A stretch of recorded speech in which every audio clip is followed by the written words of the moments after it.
pede proposta de intervenção, né? Ah, não é porque o Enem é chato e fica pedindo proposta de intervenção só para dar caraminhola na nossa cabeça. Não é para isso.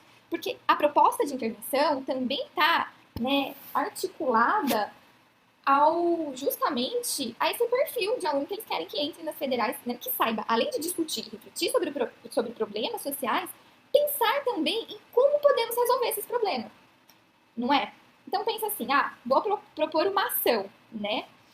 Só que o Enem, ele procura o quê? Alunos que consigam pensar em propostas de intervenção mais aprofundadas, que eles consigam discutir o problema e falar o quê? Como resolver, quem pode resolver esse problema, qual a consequência, né, qual a consequência dessa solução para a sociedade, ou seja, o Enem, ele procura candidatos para entrar, né, os candidatos do Enem, né, que depois vão se tornar alunos, principalmente das universidades federais, o perfil desse aluno tem que ser um aluno, né, que tenha esse caráter de ser um cidadão crítico e um cidadão agente.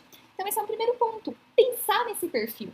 Então, não adianta ficar dando dicas de prova do Enem, porque vocês já sabem que ficar dando dica, quantas linhas eu escrevo em tal parágrafo, qual conjunção devo usar, isso não adianta. O primeiro ponto é entender o perfil da prova e o perfil do aluno, né? Então, isso já é extremamente importante. Então, vocês tendo essa sensibilidade, vai ajudar a pensar no texto como um todo, assim, no tom do texto, entendeu? Se é para ser um cidadão crítico, eu tenho que apresentar argumentos muito bem formulados e apresentar o meu ponto de vista e por que eu penso dessa forma sobre esse assunto. Então, esse é o primeiro ponto, né? E algo extremamente importante para qualquer prova, não só do Enem, para qualquer prova de vestibular ou de concurso público. Você entendendo o perfil dessa prova, como é que eu me torno uma pessoa crítica no mundo de hoje?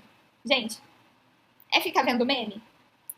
Não, isso não te deixa uma pessoa crítica, não te deixa com senso crítico e sabendo discutir as coisas. É lendo o que o meu tio mandou no WhatsApp sobre tal assunto, sobre o desmatamento da Amazônia? Não. É ler de fato.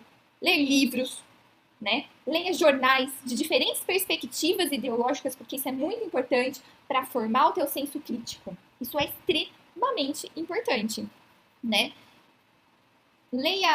Preste muita atenção nas aulas de história, de geografia, e aí vai cair em quê?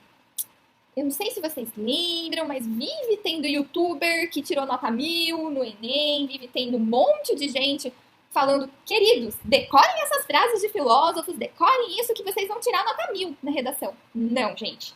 Olha só, pro Enem precisa ter um cidadão, né? Você precisa ser, óbvio, a gente precisa ser um cidadão crítico, né? Mas eles estão atrás, né, desse cidadão ainda em formação crítico, que saiba discutir muito bem um assunto com base, um problema social, que saiba pensar em propostas de solução para esse problema social. E precisa embasar esse problema de forma crítica, mostrando que ele não sabe discutir um problema apenas assim do âmbito individual. Ele sabe pensar isso coletivamente e sabe pensar sobre esses problemas tendo referências externas, seja de literatura, filme, referências históricas, referências apresentadas pela mídia. E aí vem o quê? Famosa coletânea externa do Enem. Não é, gente? Que muita gente vem com frases prontas do Kant. Não, gente, não usa frase pronta. Mas, Fernanda, eu preciso trazer coletânea externa, eu não sei. Gente, por isso que eu tô dando essa dica. Essa dica preciosa, importantíssima, no início do ano. Um bom texto, ele só é construído por um bom leitor. Então, leiam, absorvam as aulas de história, de geografia, assistam filmes. A gente tem que ler, não tem que ler aqueles livros para o vestibular? Leiam, gente. Isso é extremamente importante, né? Então, vocês vejam já. Eu estou desenhando aqui o perfil dos candidatos que o Enem busca para preencher a vaga das federais e vejam que esse perfil está extremamente articulado com o modo de corrigir a prova, né? Com aqueles critérios de correção que vocês têm acesso, inclusive, no manual do candidato. Né? Um outro ponto fundamental para o Enem. Se ele está selecionando pessoas para entrar numa universidade brasileira, qual que é a linguagem que a gente tem que escrever essa prova? É uma linguagem que eu falo lá com os meus amigos na escola? Não. É o conhecido português padrão que eu aprendo na escola, né? Não é necessariamente português que eu falo em casa, que eu falo com os meus amigos, é aquele que eu aprendo na escola, é aquele que a gente lê em muitas notícias de jornal, em artigos de opinião. Vou falar também sobre a importância de ler artigos de opinião, um pouquinho mais pra frente. É o português, não é o português lá que eu fico fazendo análise sintática, mas é o português que eu tô lendo ali de um jornalista, que eu tô lendo de algum livro, livros principalmente contemporâneos. Isso vai te ajudar muito naquela parte lá da modalidade, gente. Vai te permitir ter uma amplitude maior de vocabulário para discutir sistemas sociais. Então você não vai precisar ficar repetindo 1 milhão de vezes, por exemplo. É preciso. Conscientizar. O problema, vamos pro tema, né, do ano passado, né, sobre o cinema. Não precisa cinema. Você vai ter, a partir de toda a sua história de leitura, você vai ter um aparato grande de vocabulário que vai te permitir, né, utilizar sinônimos para fazer referências. Isso é extremamente importante. Além de te possibilitar também construir as orações de forma mais complexa. Ou seja, apresentar uma organização melhor do teu período. Então, tudo isso vem, gente, de um histórico de leitura e de prática de escrita, porque também não adianta só ler e não praticar. A gente sabe muito bem a importância da prática da leitura que a gente vê, né, com os nossos alunos, quando eles falam, nossa, professora, realmente foi muito importante você ter dado essa dica da leitura.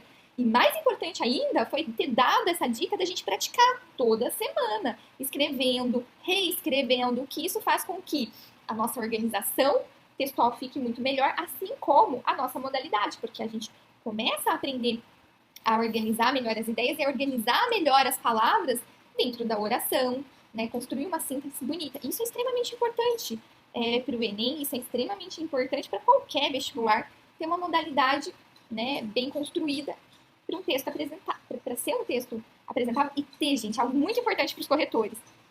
Ser fácil de ler, ter uma fluidez na leitura, a gente consegue compreender bem a ideia. Veja que a modalidade não é só ficar botando palavra bonita no texto, não, gente. Você pode apresentar um texto com vocabulário bom, não precisa ser prolixo. Na verdade, às vezes, ser prolixo num texto de vestibular pode te prejudicar.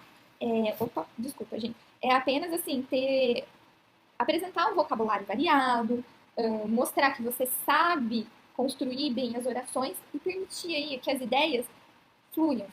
Você consegue, você encontra, imagina, o leitor, sempre é importante imaginar o leitor. Ele consegue entender seu ponto de vista sobre o assunto, ele consegue entender sua argumentação, ele consegue entender a sua proposta de intervenção. Isso é extremamente importante.